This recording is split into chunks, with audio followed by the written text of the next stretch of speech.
Amen. Thank you so very much. Let me extend a warm greeting to everyone who's joining us on the YouTube platform. Let me also just take the time to welcome you back to our first Bible study for the year 2000 rather, and 24. And let me also just thank God that his mercies have extended, that we are able to join together again in these studies. And so, brothers and sisters, as you may be able to see on your screen, we want to look at a very interesting yet divisive topic that causes many churches and Christians to struggle. And that has to do with divorce and remarriage. I'm thinking now, and I was saying that I probably should have had the topic being marriage, divorce, and remarriage. Because sometimes in the heat of the discussion about divorce and remarriage, we forget that the important part of it was marriage, you know? And so I want to see how we can look into the command of Jesus as he stated a particular command in Matthew chapter 9. We find it also in the book Matthew chapter 19, sorry. Mark chapter 9, we find these texts that makes reference to this idea of divorce and remarriage. And so I'm going to be asking that we put on our maturity caps tonight as we look into this very deep yet divisive topic, all right? So let's see if we can get to the word. We always begin with the word. Matthew chapter 19, verses 3 to 9. And it is important, everybody, that we do have an idea of the context in order to kind of understand why Jesus answered the way he did. So let's look at Matthew chapter 19, verses 3 to 9. It says, the Pharisees also came to him, tempting him and saying unto him, is it lawful for a man to put away his wife for every cause? And he answered and said unto them, have you not read that he which made them at the beginning made them male and female, and said, for this cause shall a man leave father and mother, and shall cleave to his wife, and they twain shall be one flesh. Wherefore there are no more two, but one flesh. What therefore, and I want us to take note of this particular verse, what therefore God has joined together, let no man put asunder. Let me say it again. What therefore God hath joined together, let no man put asunder. I want to also, for context, read from Mark chapter 10. That said, Mark chapter 10, verses 2 to 12. And I'll try to cut it just in bite-sized pieces because we have a lot of study to do. So let me read. Mark puts it this way. And the Pharisees came to him and asked him, is it lawful for a man to put away his wife? Tempting him. And he answered and said unto them, what did Moses command you? And they said, Moses suffered to write a bill of divorcement and to put her away. And Jesus answered and said unto them, for the hardness of your heart wrote you this precept. He wrote you this precept. But from the beginning of the creation, God made them male and female. For this cause shall a man leave his father and mother, and shall cleave unto his wife. And they twain shall be one flesh. So then, there are no more two, but one flesh. What therefore God hath joined together, let no man put asunder. And in the house his disciples asked him again of the same matter. And he said unto them, whosoever shall put away his wife and marry another, committeth adultery against her. And if a woman shall put away her husband and be married to another, she committeth adultery. Luke 18 or 16 rather than verse 18. Jesus again speaking. Whosoever putteth away his wife and marrieth another committeth adultery. And whosoever marrieth her that is put away from her husband committeth adultery. No, brothers and sisters, it is important that we kind of get the setting of the question. The question that was asked of Jesus was not asked because persons wanted so much knowledge, but it was the aim to entrap. And so the answer of Jesus is going to bear out, the setting in which the question was posed. And you'll understand as we go along. Now, let me share with you quickly. Now, the first thing we must understand is that the Pharisees who posed this question to Jesus were not posing the question because they wanted to know. Neither were they trying to gain additional information. The purpose for this was actually to trap Jesus. And you're going to see how it formed or how the trap would have worked as we go on. But the word that is used here for tempting Jesus is pirazzo. And it means, again, the intention of proving that one has been evil or to make one evil, right?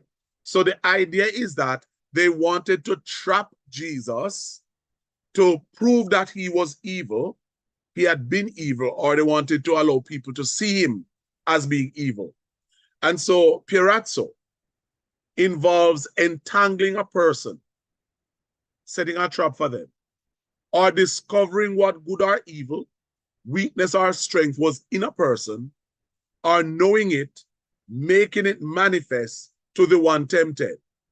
In other words, Satan tempts to show someone is unapproved. So what Satan did himself when Jesus was in the wilderness and he came and pirazze, he tempted Jesus, Satan has now passed on to those who are a part of the church. And I kind of say tongue in cheek because the Pharisees were seen as the only church of the time, right? So what Satan himself did to Jesus in the wilderness when he tempted him, he's now passed on to the Pharisees who also are seeking to entrap Jesus. But bear in mind, everybody, remember that the antonym or the opposite of the perazzo, the tempting, is the dokimatzo, right? I shouldn't even say it's not really antonym. It's synonymous, but it has shades of meaning, a shade of meaning that's different. Both of them means to test or to tempt. But while the perazzo seeks to prove one is evil, dokimatzo seeks to prove that one is good and acceptable. So I just threw in that just for context, all right? No. The Pharisees, when they asked Jesus this question, they were not asking it out of thin air. No, sir. Because the question itself was grounded in a conflict. It's a conflict that erupted between Rabbi Hillel and Rabbi Shammai. These were two ancient yet notable scholars. They were of such renown that the Pharisees and those who sought to profess themselves as being scholars of the law would quote them. So whenever they would actually make a point, the Pharisees would say Rabbi Hillel says or Rabbi Shammai says, right? But that was why it was written when it says that Jesus did not speak as the Pharisees do. He spoke as one having authority. Because while the Pharisees would quote Hillel and would quote Shammai, Jesus would say, you have heard it said, but I say unto you. Jesus never quoted anybody. He just told them that what I've received, I received from my Father. And by virtue of that, I can speak authoritatively on any subject, right? So the issue was an ongoing controversy, and it was between the rabbinical schools of Hillel and Shammai. And you're going to learn a little bit more about them as we go on. But let me read the text from which the issue arises. Deuteronomy 24, verses 1 to 4. Moses writing, hear what he says. When a man hath taken a wife and married her, and it comes to pass that she find no favor in his eyes, because he had found some uncleanness in her, then let him write her a bill of divorcement and give it to her hand and send her out of his house. And when she is departed out of his house, she may go and be another man's wife. And if the latter husband hate her, and write her a bill of divorcement, and give it to her hand, and sendeth her out of his house, or if the latter husband die, which took her to be his wife, her former husband, which sent her away, may not take her again to be his wife. After that she is defiled. For that is abomination before the Lord, and thou shalt not cause the land to sin, which the Lord thy God giveth thee for an inheritance. So it was out of this particular text that this conflict or this controversy actually arose. So I spoke to you earlier about the rabbinical schools of Hillel and Shammai. So let me share with you. Now, Rabbi Shammai could have been seen as a conservative, had real traditional values, right? And his position and the position of those who followed him and overall his teaching was that, you know, the unpopular view of uncleanness meant fornication. In other words, a man shall not divorce his wife unless he has found a matter of shame. So Rabbi Shammai and all those who subscribe to his thoughts really believe that they were to be strict with the idea of marriage and divorce. And if it was not something to bring shame upon the man, then he should not consider divorcing his wife. No, Rabbi Hillel was not conservative at all. He's what you'll call a liberal, right? And he had a more popular view. People gravitated more to his view. Why? Because it was easier. It did not require much. It emphasized simply this, that the term she finds no favor in his eyes was the idea that divorce was to be considered on the grounds that if a woman did something a man dislikes. So let me just share with you what these two are saying. Rabbi Shammai's point of view is that marriage is sacred, and therefore it is not to be treated lightly, and it should not be dissolved, except in the case where the situation is a matter of shame, and in particular, adultery or fornication. Rabbi Hillel is more like the modern day church. He says, no. He says if something happens and the husband is displeased, the clause she finds no favor can be used to fit any context at all. So in essence, because of this particular school of thought, that's Rabbi Hillel, a lot of men divorce their wives for actually no justifiable reason. And I've used this term very often in my teachings, that if the wife was not good in the kitchen, then he would literally divorce her because she was not a great cook. Yes? If she burned the rice, he could divorce her for that. And so that is what spurred the controversy, because the school of Shammai was more traditional and conservative, and the school of Hillel was more liberal. But in order for us to understand what they're talking about, we have to understand how they saw divorce and what it means. All right? How they saw divorce and what divorce meant. So let's look at the definition And this is, of course, is a standard definition. Firstly, divorce is seen as the legal ending of a marriage while the two parties are still living. In other words, it was not broken by death. Divorce can also be defined as the dissolution of marriage. And thirdly, divorce can be seen as the process of terminating a marriage or the marital union. So these standard understandings, pretty straightforward, but we get the gist of them. Let's look at what the ancients saw them as. When you look at the term divorce, the Hebrew, kerithuth, that's the Hebrew word for divorce. And it means the cutting off of a marriage by means of a bill of divorcement. And it's very important that you pay attention right here, because words may be synonymous, but have shades of meaning that differ. And that is why it's very important that we pay attention here as we do a little etymology. The word divorce in Hebrew is the kerithuth, and it speaks of the cutting off of a marriage by means of a bill of divorcement. So that's divorce, fully divorce. The Greek word for divorce, apostasion, and it means something separated, a writing that separates, a bill of divorcement.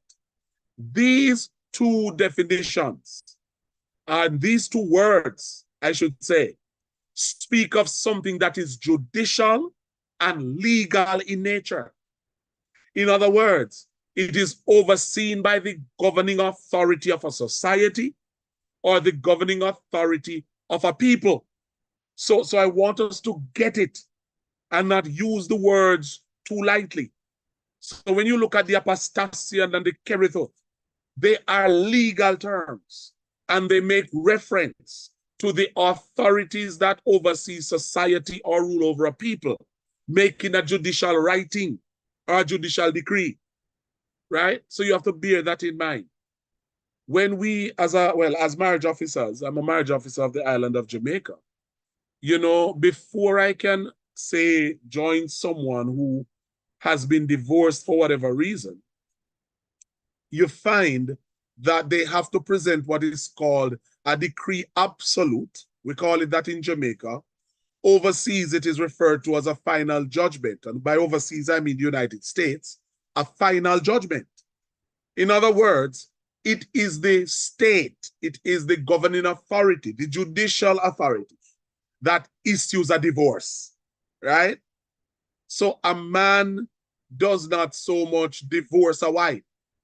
It is more of a writing that comes from the legal government that says that the marriage is divorced, is dissolved, sorry. Okay? So that's it for divorce. Let's look at another word that's prominent in this text. Put away. Put away. We can't mix these two words together, everybody. We cannot lose the meaning of these words. So the divorce speaks of a governing authority issuing a writing or a decree, right? To separate. But apoluo, the word for put away, apo means from, and luo means loose, apoluo, so it's a compound word, right? Two words in the Greek are actually pulled together. And it means to loose, to set loose, to release, to dismiss a wife by loosing her from the bonds of marriage, And I had to make this little thing here that marriage that God has put together, a man is putting asunder. And that's just me putting that there, because that is what's happening. He's putting her away.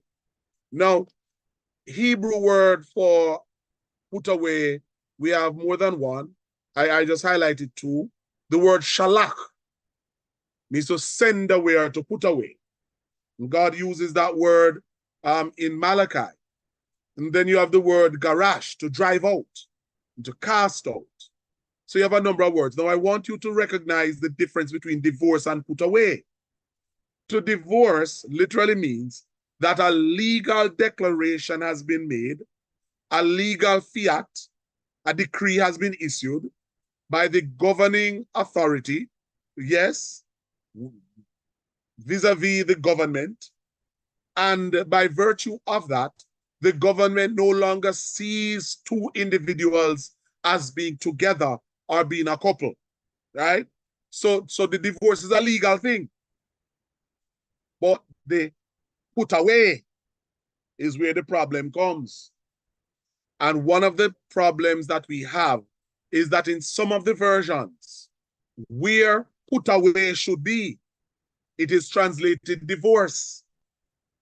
And because of that, you have some problems in interpretation.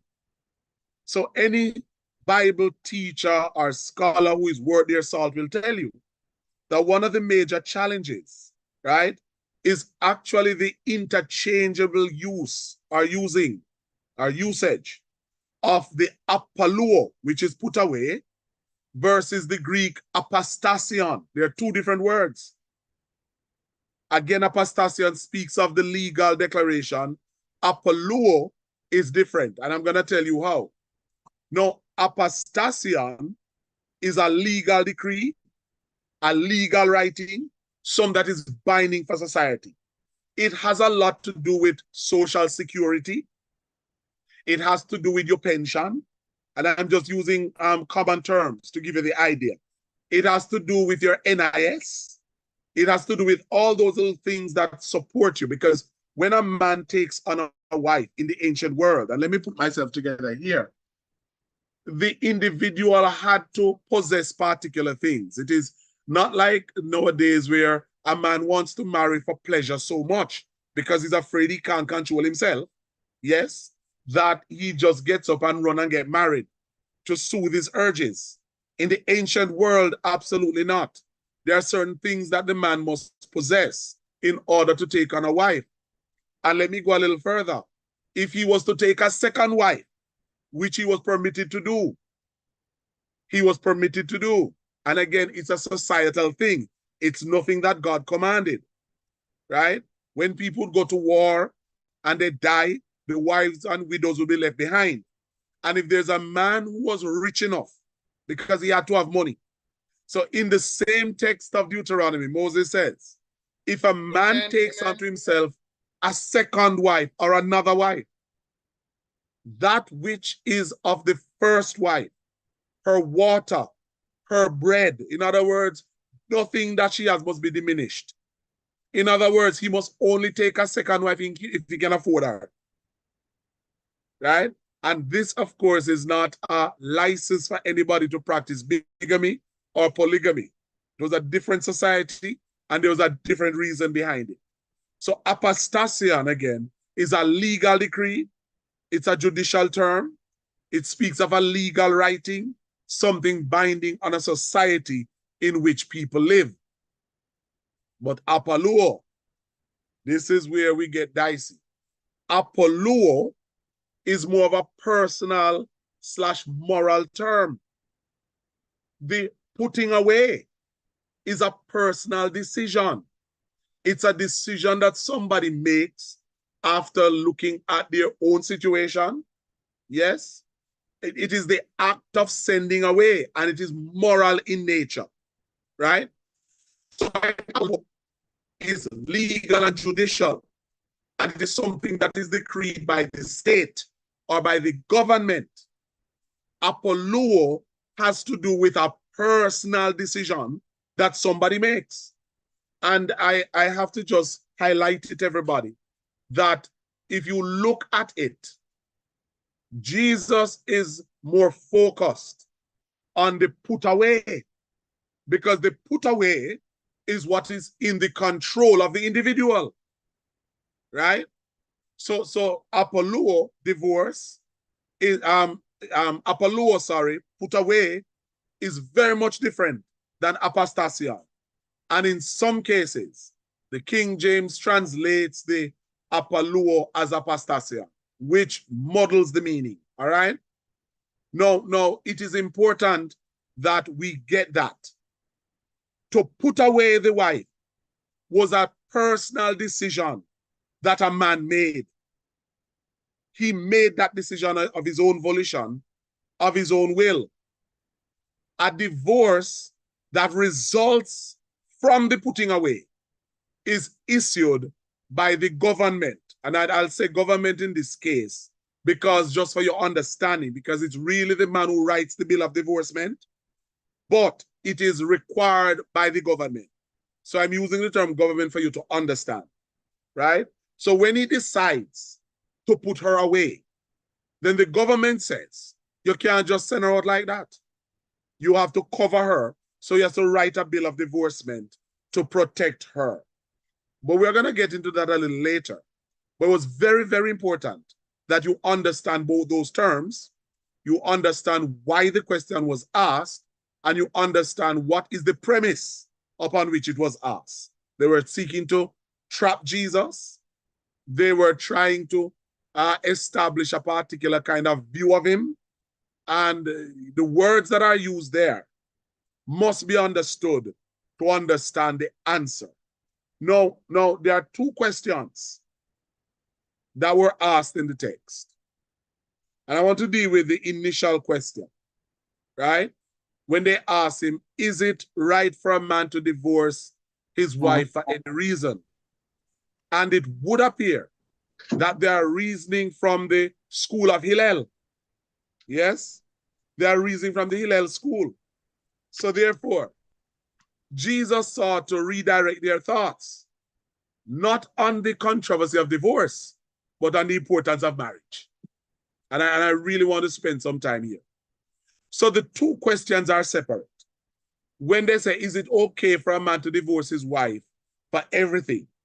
Then they went on to say, why then did Moses write a bill of divorcement? So there are two questions that they posed to Jesus, right?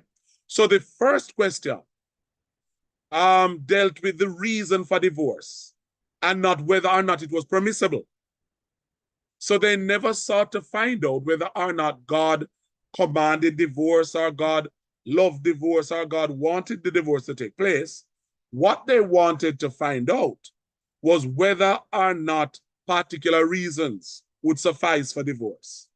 So in other words, whether it was proper, whether it was lawful, whether it was permissible for any reason at all. So when they asked the question, the word existing, is it, and an existing here literally speaks of for any reason at all, right? Is it proper? Is it lawful? Is it permitted rather, for any reason, right? The word that is used for cause, right? The itial, right? Speaks of that which is responsible for a condition.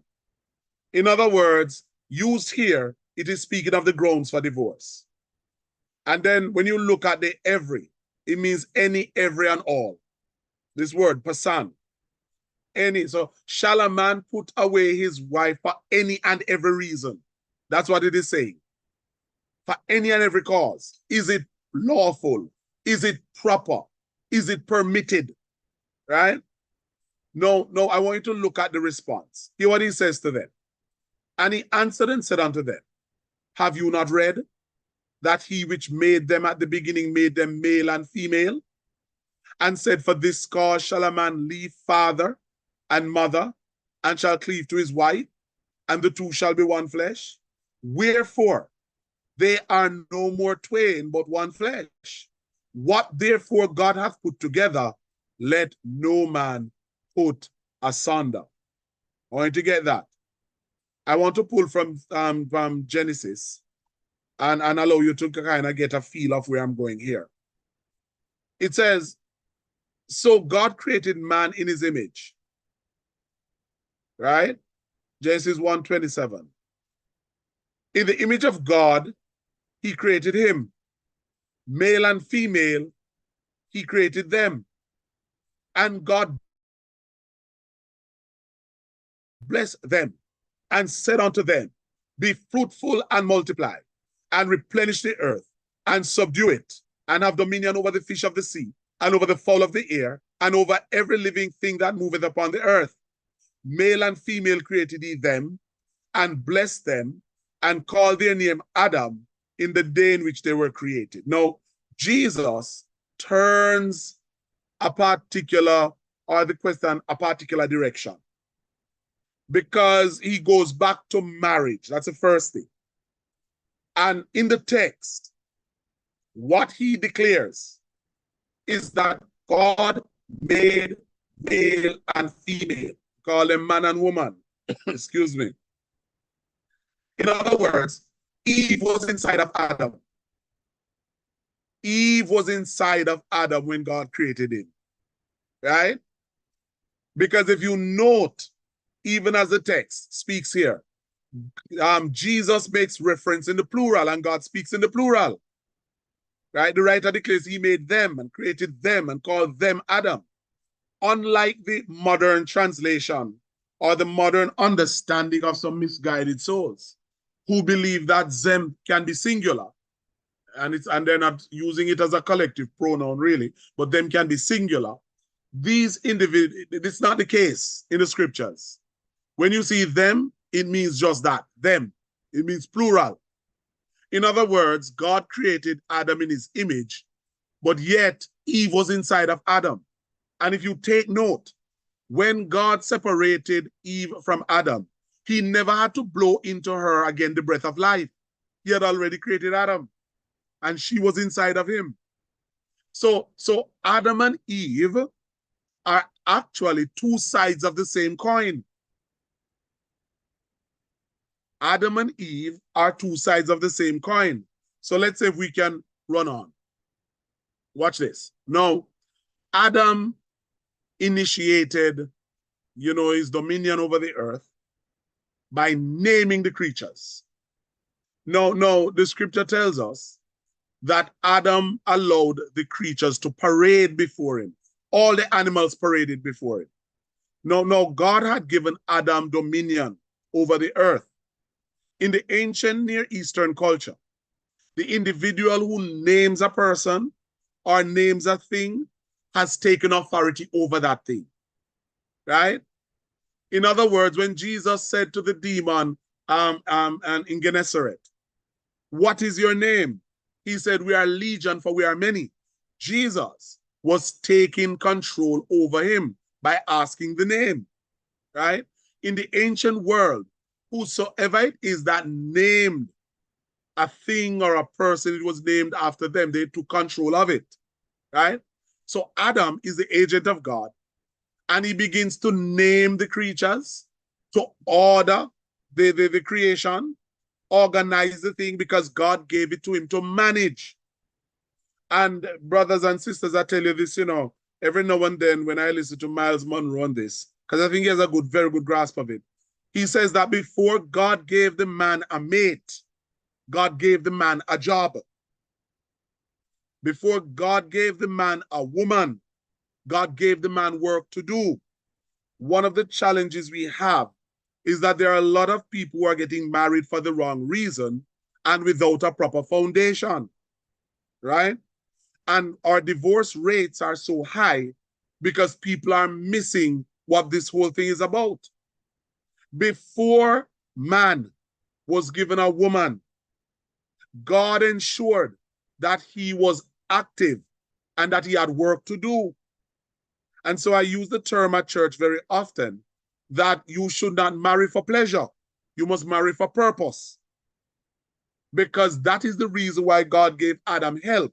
Adam is busy ordering the creation, organizing the creation, managing what God gives to him. And in the process of doing that and setting his affairs in order, that is when Adam recognized that he has a need. His need came not out of a fleshly feeling, but his need came out of the fact that in the work that God gave him to do, he needed help. He needed help, right?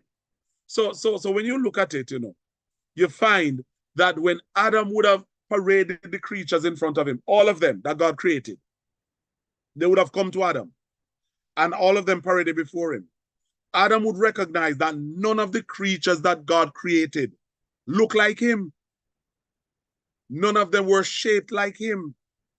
None of them had the features that he had. Yes?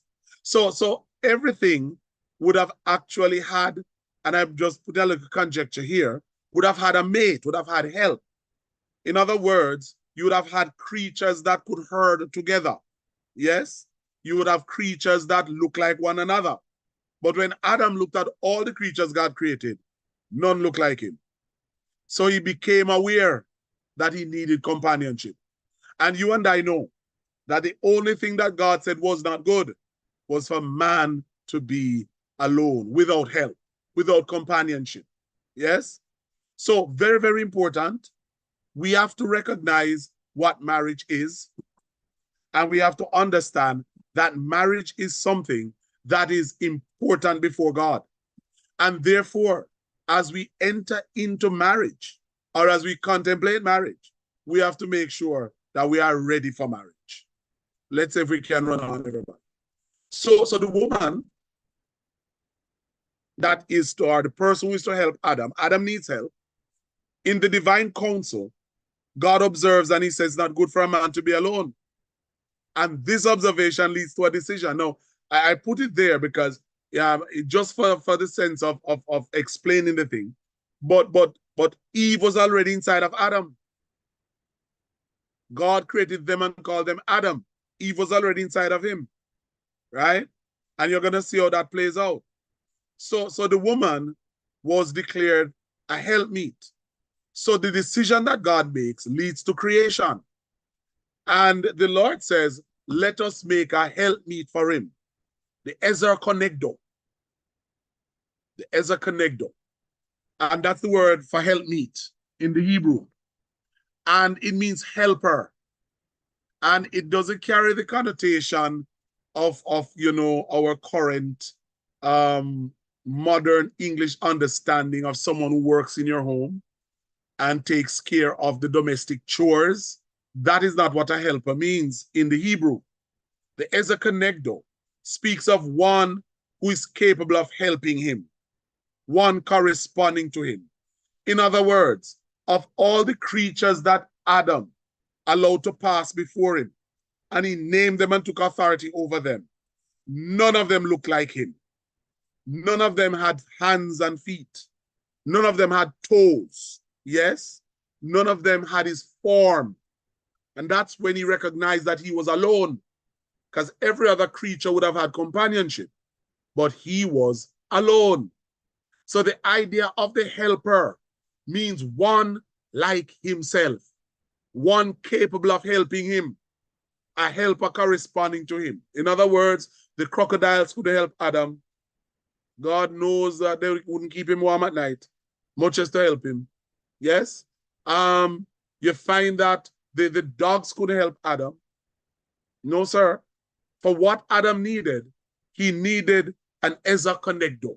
He needed someone like himself. And so God literally causes Adam to give birth to Eve. But the woman, and here's the thing, brothers and sisters, Adam, we know that Adam was put in a deep sleep. If we're going to give a little trouble, we could say that God performs a C-section on Adam. But he takes Eve from a rib of Adam and he makes her. And when Adam looks at her, immediately Adam recognizes, one, that she looks like him. She looks like him. Of all the creatures he had looked at, there was not one that looked like him. But all of a sudden, he falls into a sleep. He wakes up and they're staring at him, stark naked, a woman, somebody like himself. And I dare to say, someone who appealed unto him as well.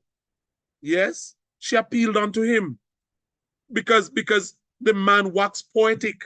This is the first poetry of the Old Testament, When Adam saw her, he said, this is now bone of my bone and flesh of my flesh. Why? Because she shall be called woman. She was taken out of man. In other words, when he saw her, he waxed poetic. Yes?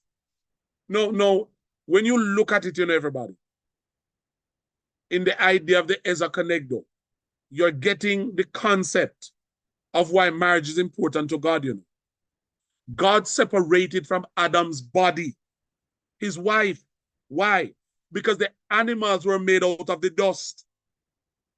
Adam was made out of the dust, but Eve was made out of the rib of Adam.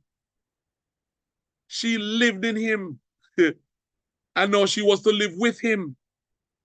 So the idea is that God created the one man Adam and split it into two, male and female. So the idea is that out of the man, that which would complement him, God separated and created another individual. So God created one humanity and separated that humanity into male and female. But Adam, the man being first, you find that the female was in him, waiting to be separated, right? So the idea of marriage is a rejoining or a coming back together for the purpose of doing the will of God. So the Eza Conegdo, the helpmeet that God has given to every man, is not inferior to the man. Neither is she superior to the man. She is explicitly corresponding to him. Where he is strong, she is weak. Where he is weak, she is strong. And so you have to get that. She complements him perfectly. Perfectly. Perfectly. Yes? So, what you find, just a little thing here.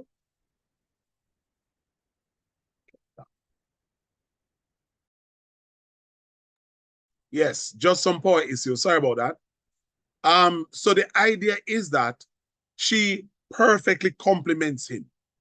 That's why Paul says, a man would not at any time hurt his own flesh. So how can he hurt the wife of his bosom? And Peter will tell you that the man who doesn't treat his wife well, his prayers are hindered because he is not honoring. He's not honoring the will of God for his life. So what you'll find is that there are two persons in one purpose. The male and the female coming out of one creation, because they're one creation, you know, and they would fill particular roles. The roles that they would fill would combine into one purpose, and they would share one responsibility. And all of that was guided by the will of God, their creator. It's important, again, as we consider the whole idea of marriage, and I'm steering it there because Jesus steered it there, that the importance of marriage must be highlighted. Nowadays, we get married for various reasons. You know, they marry for reasons of immigration. They marry for reasons of social standing. Some marry for financial security and stability. Others marry for love, yes. And some marry out of not love, but infatuation. So there are many, many facets to this thing called marriage. But at the ending of the day, when somebody understands what marriage is, then that opens the door for marriage to be successful, right? So Jesus steered them back to marriage, not away from it. Why? Because at the center of it all is God's will. At the center of it all is God's will. And that is why how a man treats his wife, he must recognize that he has an obligation and a responsibility before God to treat her as the Eza Conegdo, the one that God used to complete him. How a woman treats her husband, she has a solemn obligation to love him, to honor him, to obey him, to respect him. And here's the thing, you know, because sometimes there are some what we call gray areas. It's hard to obey a man when he's abusive. It is hard to obey a man when he doesn't have a plan for the future. It is difficult to obey a man when he literally doesn't treat his spouse right. Let me push that to the other side. It is hard to embrace a woman who doesn't respect her husband, who says anything to him that comes to her mouth, who just seeks to belittle and emasculate him, to make him feel as if he's not even a man, comparing him to others, comparing him to people who he should not even be compared to. It is difficult in those gray areas. And so therefore, when a man and a woman come together to be married, they must understand what is required. At the center of it all is the will of God. It is the will of God. Yes? So let's just look at it quickly, because I'm not going to push too much into this week, but let's see if I can finish this portion of it here. Let's look at it from top back to top. So we're going clockwise. God is the originator of creation. He puts the world into order. And then he calls everything into knowledge. And we know that story. For those who have been on the broadcast with me for a while, you know the use of the word "or" there. Let everything find its proper place. So it is God who created all things, and it is God who set them in order, right? And then God delegates to man and gives him what? Dominion over his creation. Man, in turn, is to have communion with the divine and give back worship to God. And to man, God gave family. And the family is an expression of heavenly order and harmony. This is how the thing is to work, right? So this is the original plan. So hear what Jesus is saying to them. Jesus attacked their knowledge of the scriptures. He brought them back to the place where they were to focus on what is written. So watch this. They were proud of their religious opinion. Those who held to Rabbi Hillel were proud that they had points. And those who held to Shammai thought that they were right. But what Jesus is saying is that they had lost sight of God's word. They had lost sight of God's word. God created the genders from the beginning. And I dare say, you know, what is happening now, that persons are speaking of having 90 odd genders and 100 odd genders. There's no such thing. There are two genders, male and female. Adam was formed from the dust of the earth. He was created to manage the earth. Yes? Everything he needed came from the ground. To this day, everything we need comes from the ground. The very air we breathe is as a result of the trees that grow out of the ground and make photosynthesis, turning carbon dioxide into oxygen. Yes? The very rainfall comes from the ground. Because based on what takes place with the heating of the day and so forth, the cycle of condensation and all of that, everything that man needs is from the ground. But Eve was made from Adam's body. In other words, she was fashioned for a particular purpose. She was fashioned for a particular purpose. To help the man to bring heaven to earth. Let me say it again. The purpose of Eve was to help the man in marriage to bring heaven to earth. I think probably in many cases, marriages are having hell on earth. But originally, that was not the desire. The original blueprint was that the harmony that took place in heaven, the harmony of family, the harmony of fellowship, was to be replicated and represented in the earth through mankind living the will of God, right? Now, Jesus uses some very important words, when he says, therefore shall a man. He says, a man shall leave his mother and shall cleave. The word cleave here means to be glued together. And it's in the passive. For those who will follow, you know, the kind of mood, it's in the passive. In other words, it's an action that is being done. So when he says, and cleave to the wife. It means that he's to be glued to his wife. And God is that glue, you know.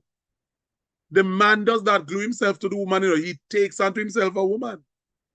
Yes? But the cleaving is a spiritual thing, right? To be glued together, it's passive. So the man shall leave his mother and cleave unto his wife. And the two shall be what? Joined together. And the word joined together here, it's hard to pronounce, you know, but it's sun ziu zen. I'm almost sure I got it right. Almost sure. It's sun ziu zen. I may get it wrong, but the Greek scholars who are online will help me. But the idea is to make a pair. God joined Adam and Eve together, yes, and made them appear. So it illustrates the idea that marriage should be a lasting union. Why? Because the individuals are glued together, and being glued together, they become a pair. And yet, even though they become a pair, they are one flesh. Right?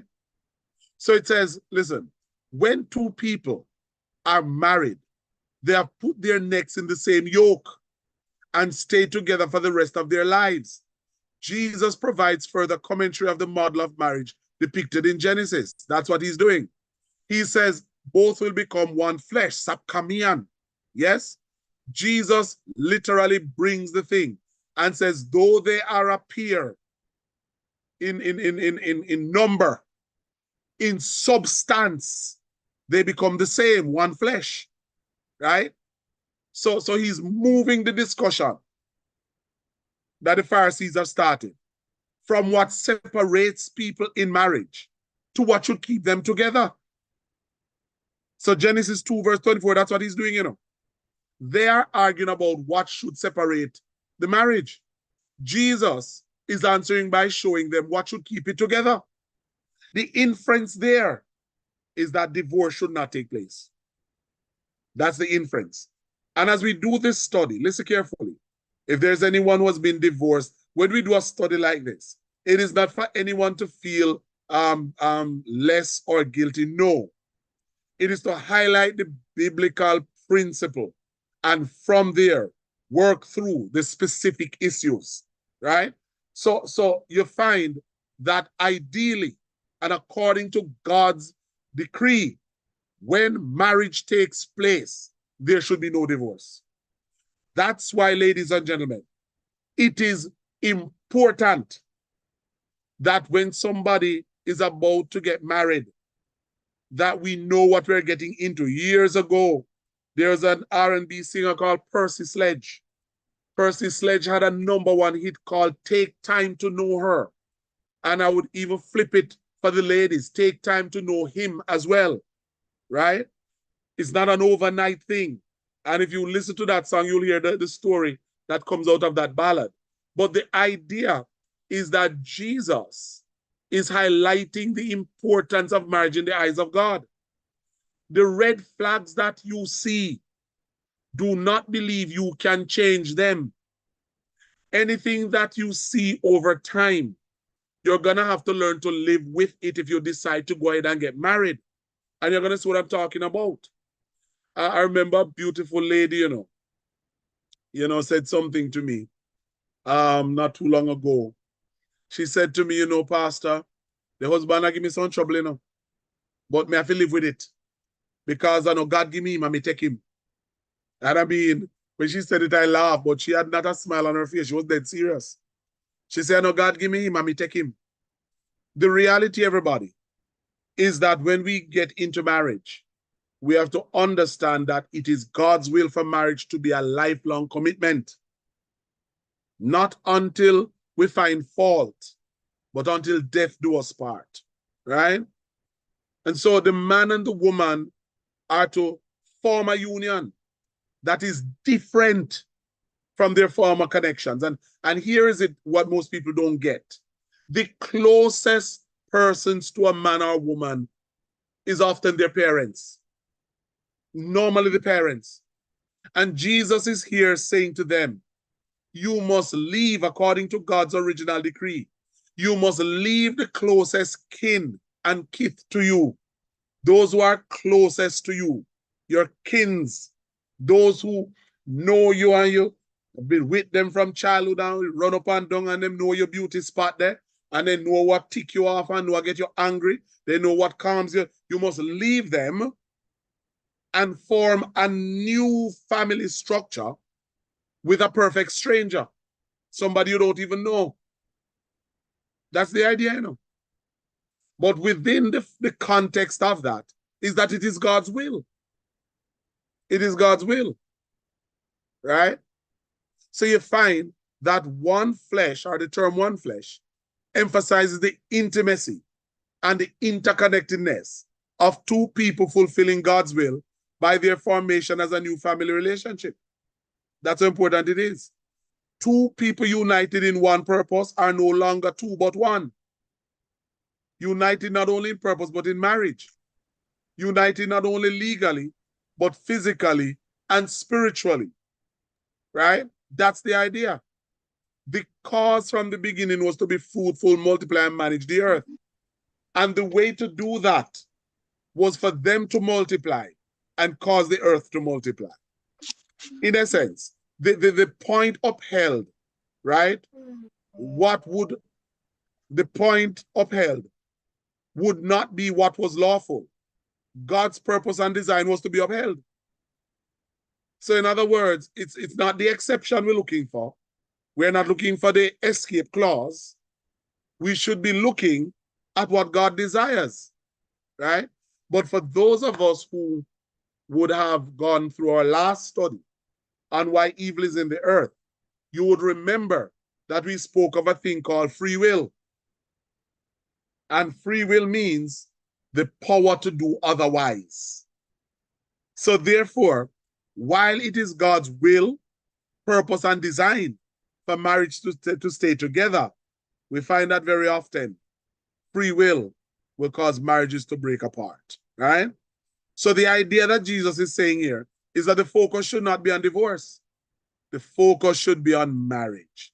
Hear what Carson says. He says, the one flesh in every marriage between a man and a woman is a reenactment of the testimony to the very structure of humanity as God created it. In other words, marriage is divine design. It is divine design.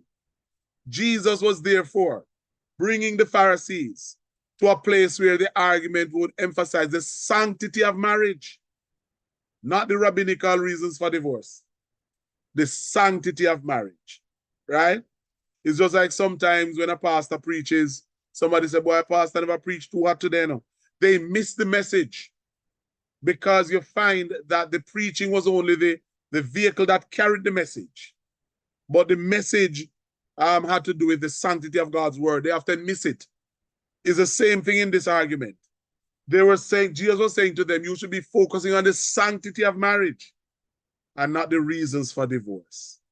So he's literally saying to them that marriage is of a divine origin and nature. You know, it's a standard of God, everybody. It is a standard of God. And I'm going to close this evening with this. I want you to note what Jesus says. He never said, whom God has joined together, let no man put asunder. No, he never said that. He said, what God has joined together. The institution of marriage, yes, is not to be seen lightly. It is to be seen as sacred. So when two people of their free will, who say God has drawn them together of their free will, and they get married, God is literally saying, don't play with me, I'm serious. You understand? There are many individuals who kind of get the idea of who God has put. It's not who, it's what. So the emphasis is not on the individuals. The emphasis is on the institution.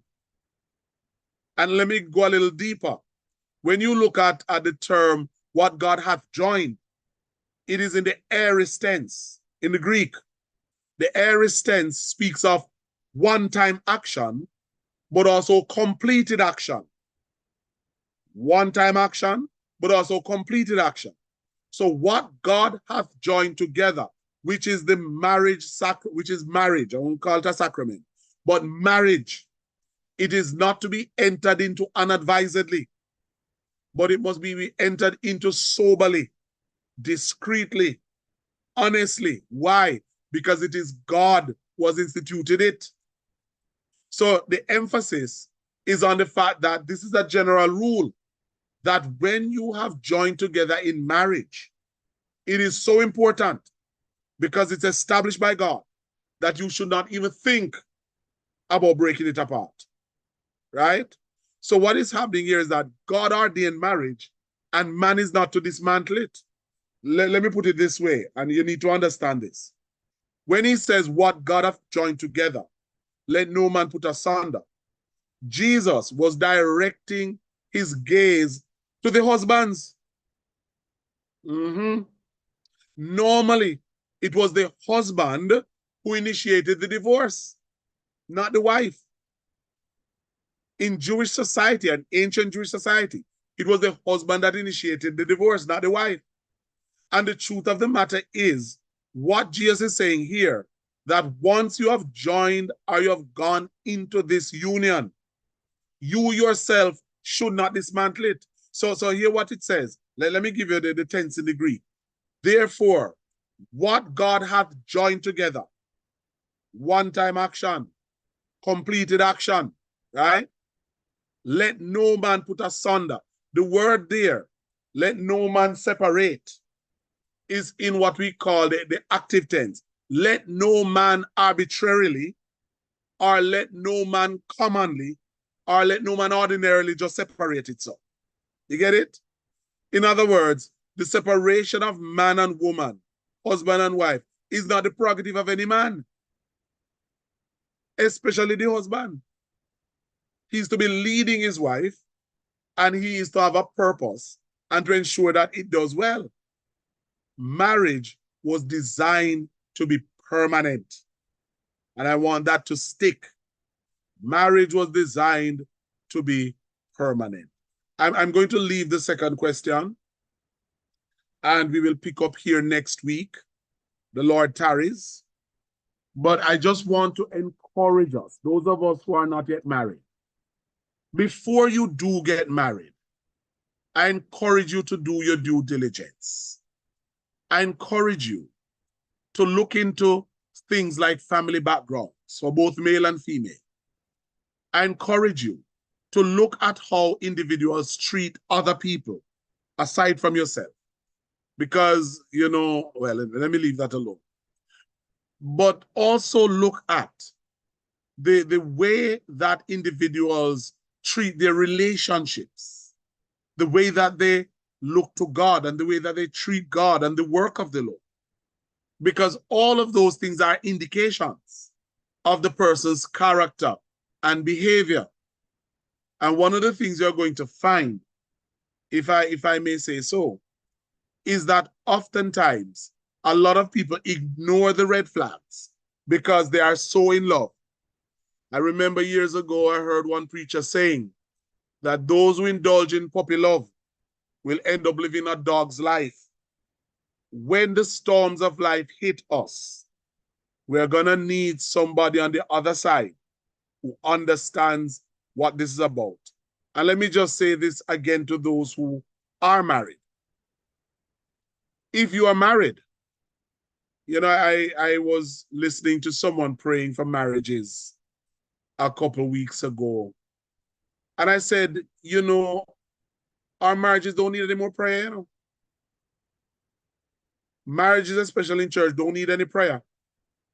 What marriages need are two mature people who are not behaving like storybook children and have made up their minds that one, they're going to please God, they're going to please each other, and they're going to live as man and wife, right? And finding fault with each other literally does not help situations. Because you see, old time people say, when time John Crow want go Low Island, that's how the saying go. When John Crow want go Low Island, any breeze can go there. Some people say Zephyr breeze can go there.